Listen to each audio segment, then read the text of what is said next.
Hello everyone. So today is fifth and last session of chapter number 4, which is statistics. And with this presentation, we will complete all our theory sessions. So in today's last session, we will cover types of simple regression and correlation. We'll try to understand regression analysis and correlation analysis, and we'll also talk about time series and index numbers and type of index numbers. So this is the full syllabus of statistics, which carry two marks. We have already covered up to 4 points in session number 1, 2, 3, 4.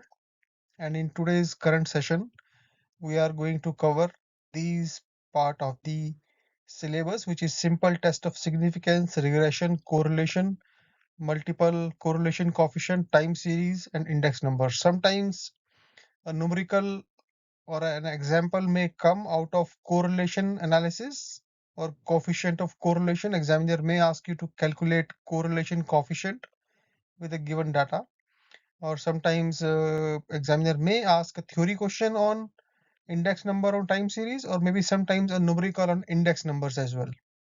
So we'll try to have a basic idea of the formulas. Normally a very simple question will come out of it because these are very deep subjects. So IBBI doesn't expect valuers to be very deep on these concepts. Just a basic idea of formulas would be good. Just try to remember the formula which I am going to explain in subsequent slides. So first is regression and correlation.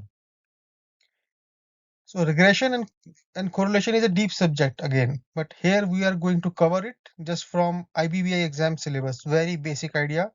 Whatever things as a valuer we are expected to remember from exam perspective.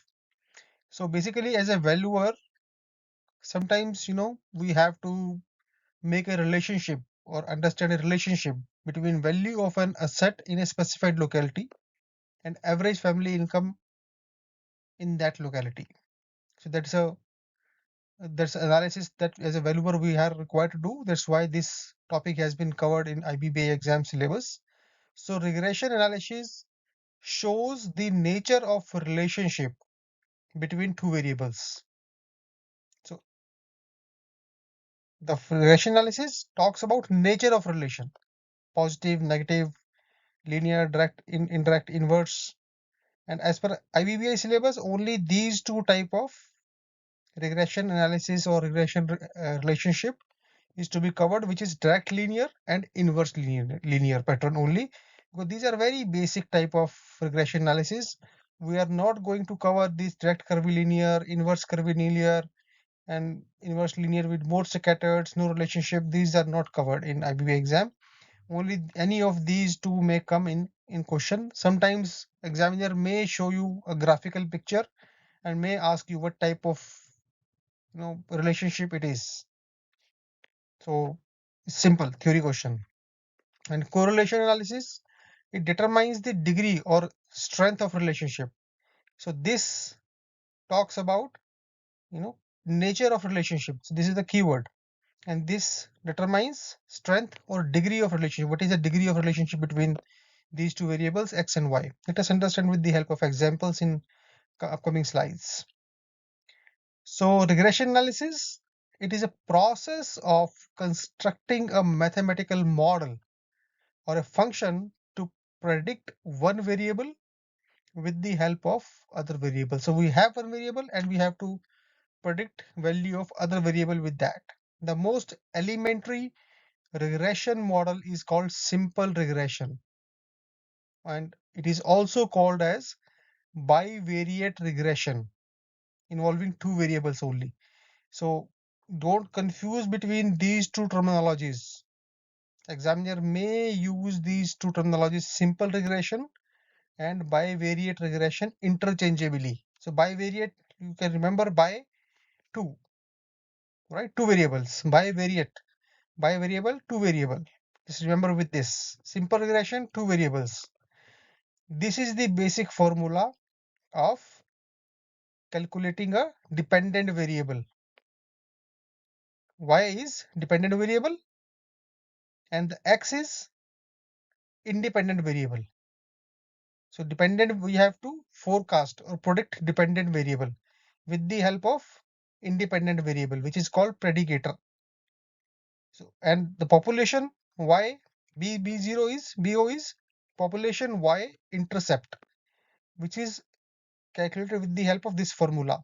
Y mean plus b1 x mean, where b1 is population slope. So population slope is using this formula. So you have to remember these formulas basically for calculation purpose only. This is a formula of population slope. So just remember these two lines as well from exam perspective. In case of direct linear relationship, the slope of regression line is positive because y increases as x increases. So this b1 will be positive in case of direct linear relationship, the graph which we showed in previous slide. However, in case of inverse linear relationship, the slope, which is b1, is always negative. That means y decreases as x increases. So this is a correlation analysis as discussed in last to last slide. Correlation measures the degree of association, strength of relationship between two variables, and is measured with the help of a coefficient which is called Carl Pearson coefficient of correlation, or maybe R. This is the formula for calculating this. I will try to explain you these calculation in upcoming slides with the help of an example, and I will also try to put a another presentation how you can calculate these values with the help of Excel sheet in days to come. So value of R ranges from -1 to 0 to 1. So value of R cannot be less than -1 and cannot be more than +1. So this R has to be in the range of -1 to 1. So if you are given, a question where examiner asks you to calculate R and the values are given, say -2.3, +3.5, +6.8, and +0.50. So you can simply say without calculation that value is 0.50 using elimination method, because other three answers cannot be possible. So you have to remember this thing. It cannot be less than -1 and cannot be more than +1. So it has to be in range of -1 to +1, maybe 0 as well. So what is the interpretation? So in case, so basically if R, Carl Pearson coefficient, is equal to +1, that signifies positive, perfect positive correlation between X and Y. And if this coefficient is equal to -1, that signifies perfect negative correlation between two variables X and Y. And if coefficient is equal to 0, then there is no relationship between two variables. So one variable is not affecting other one. So let us try to understand and calculate these two things, coefficient of correlation and equation of regression analysis with the help of an example. Sometimes examiner may give this question just because statistics cover 2 marks only. So you may get this example in an exam, calculate these two values and 1 mark for each value will be given. So it's little bit lengthy and time consuming to calculate these, these values. But if you remember the formula and Excel sheet, then you can calculate them very fast. I recommend to keep this question aside for last minute calculation. First do all other questions, and if you try to save some time for last, because it may take 2 to 5 minutes, 2 to 3 minutes rather, to calculate even with the help of an Excel sheet. So let us try to understand how we can calculate these values without using Excel sheet in this presentation. And in subsequent days, I will try to upload another presentation to calculate these values with the help of a Excel sheet. So this is the data X. There are 7 set of data for X, 1, 2, 3, 4, 5, 6, 7, and Y is this data Now we have to calculate coefficient of correlation between these two x and y, and we have to calculate equation of regression line. So coefficient of correlation is this minus 0.91. So if you remember, we had discussed that it has to be between -1 and +1. So the value appears to be correct here. So this is the tabular format of calculation of coefficient of correlation. So these x value, 7 set of x value and 7 set of y value has been given in question. So first we have to calculate average of x values. So sum total of these 7 values is 80 divided by 7, which is number of terms like values given in the data. So 80 divided by 7 is 11.43. It is mean of these data. Likewise, you have to calculate mean of y data, 7 data, which is 10. So now xi, which is this 4, minus x mean, which is 11.43. So we have to calculate all these data for each of these xi with respect to mean of x. You have to find out deviation, like difference between xi and the average. Fill up this in this column. Likewise, enter difference between y of each cell minus mean of y into this cell.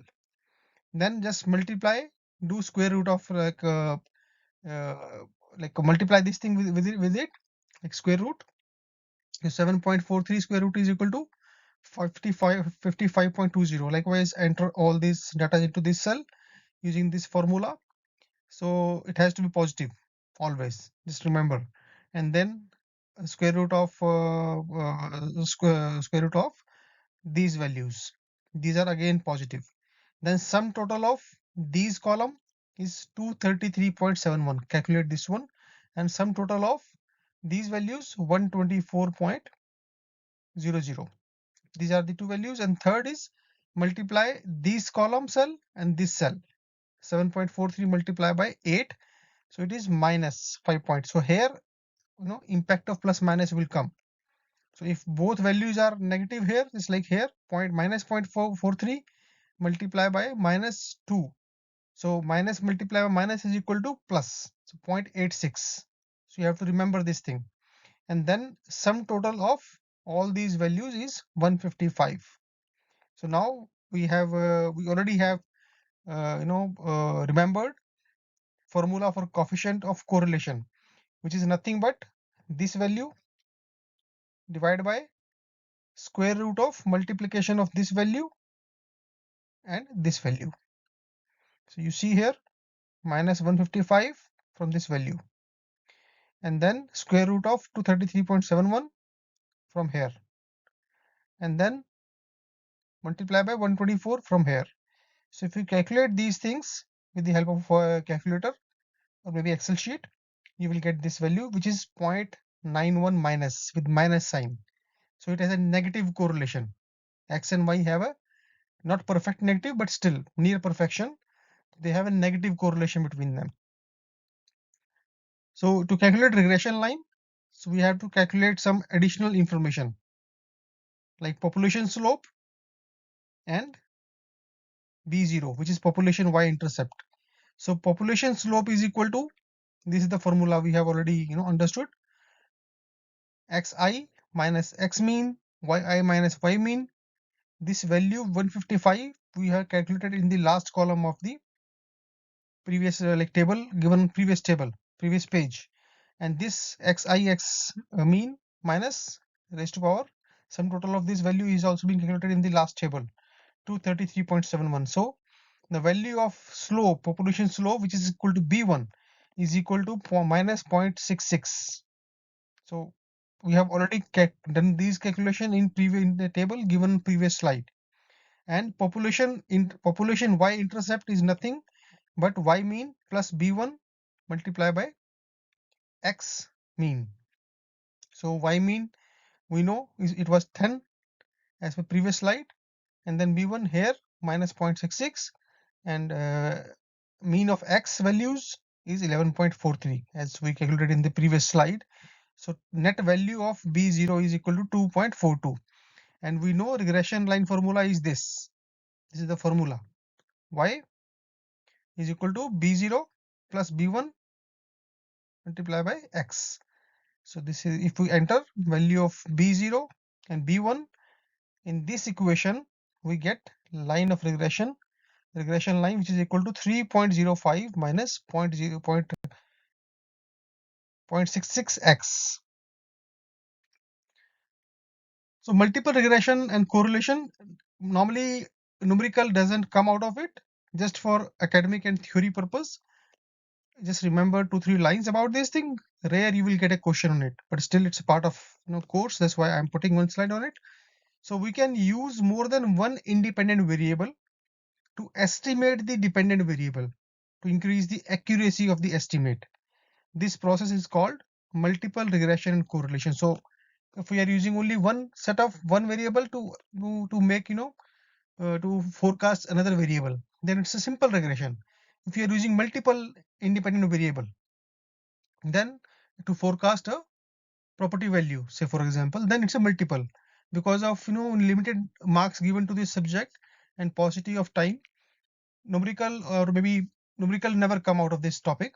It's very hard to calculate in the short time given by the examiner, but theory may come that what is multiple regression and correlation. So you have to understand the difference between simple regression, multiple regression, simple correlation, multiple correlation. That's all.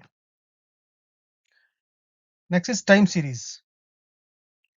Normally theory question may come out of it.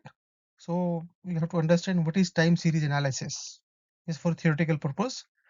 So it is a quantitative method used to determine a pattern by analyzing a sequence of data points collected over an interval of time. It helps us to forecast future data points with reasonable certainty. So basically we have a set of data, and after analyzing that data, we forecast some information out of it. And the probability of accuracy of that forecast is reasonably accurate.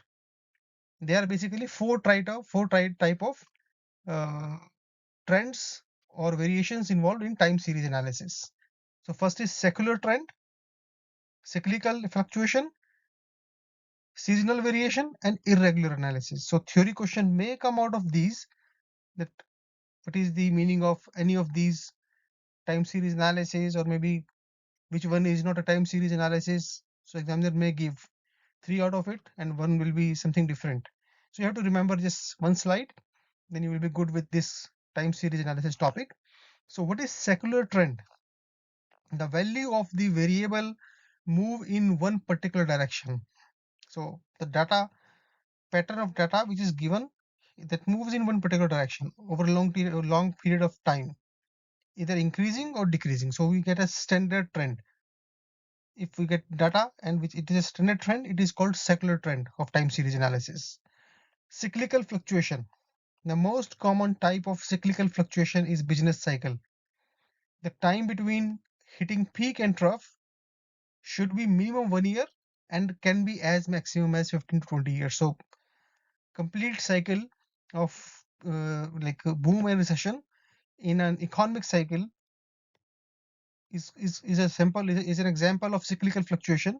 But the minimum period between peak and trough, the boom and recession, should be minimum period is 1 year, and it can be maximum up to 15-20 years.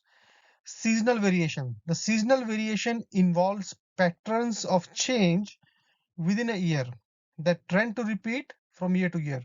So the difference between cyclical and seasonal is that the up and down movement, the peak and the trough, the minimum and the bottom and the peak has to be appearing not less than 1 year. So this is the key term. However, in case of seasonal, it is within a 1 year. Short term, long term, short term. Irregular analysis. Secular trend provides a long term direction of the trend represented by a line on a graph.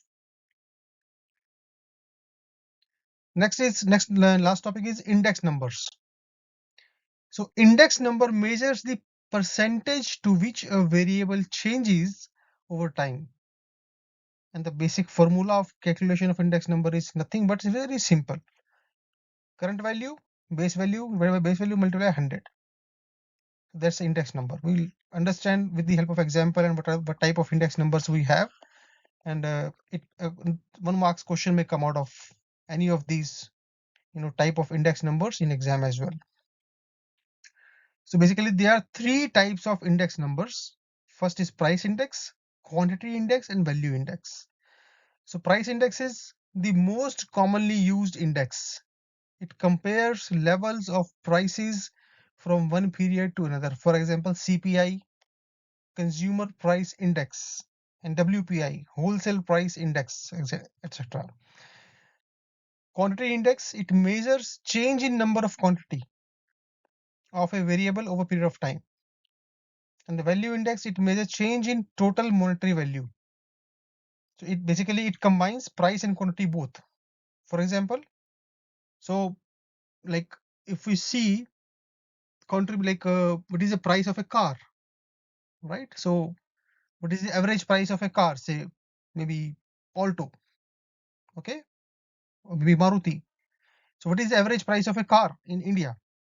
So over a period of time in last every quarter, if we see and we see a trend, what is the price? So that is a price index.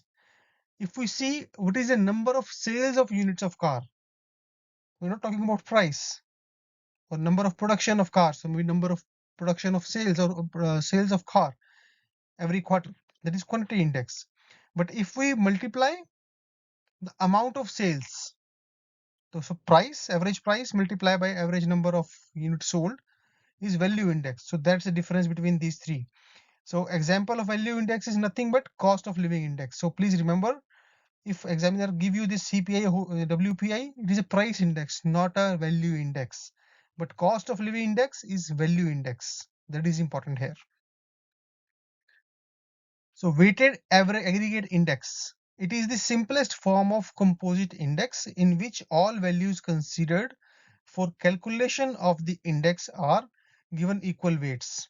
So here we assume equal weight for all values. So unweighted aggregate index is, this is the formula, Qi divided by Q0, where Qi is quantity of each element for the year for which the index is required to be calculated, and quantity of Q0 is quantity of each element of these base years. Normally, numerical will not come. Examiner may ask for equation, may give an option. Weighted aggregate index. Here weights are allotted to each variable to calculate the index. So the formula for this is this. So in previous one, the weight was equal, right? Like Pi and P0 both are equal. But here price is different. So Pi is price of each element in current year, and P0 is price of each element in base year. 0 is base, I is current. And WQW is quantity of weighing factor chosen. Laspeyre method. This is also part of the syllabus. So Laspeyre index is calculated by working out the cost of a group of commodities at current prices, dividing this by the cost of same group of commodities at the base period prices and multiply by 100. So this is the formula for Laspeyre index. Remember these formulas. Very rare chances that you will get a question out of these, but still you may get. So you have to remember the formulas, fit these formulas into your mind. So prices, Pi is again price for current year, P0 is price for base year, and quantity QO is quantity sold in base year. So this is the formula for Laspeyre index. Paasche method, or we can calculate Paasche index. So like Laspeyre index, it is also a weighted aggregate price index. They both are weighted aggregate price index.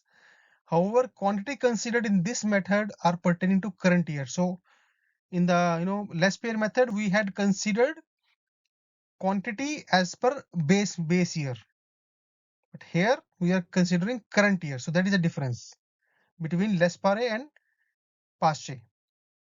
So this was Q0 in previous formula, and this is Qi in current. So you can remember, right? So Paasche current and Laspeyre last, L last, right? And Paasche is not base year, current year, present. P for present and L for last means base. Just remember it that way. Fixed weight aggregate method. This index is similar to Laspeyre index and Paasche index. Again, formula is similar. However, it uses weights from representative year. So basically, analyst or valuer consider a specific year, neither which is not base or not current, but in between, somewhere maybe any second, third, fourth, fifth year, and based on that, and the weight is considered fixed, and then calculated the index, which is called fixed weight aggregate index, and the formula is same, only this Q is different. So in Laspeyre it was base, in Paasche it was present, and in fixed weight it can be any specific year weight which has to be considered. So thank you very much for watching the last session of statistics and last session of our full IBBI exam syllabus. So we have covered 100% syllabus till now.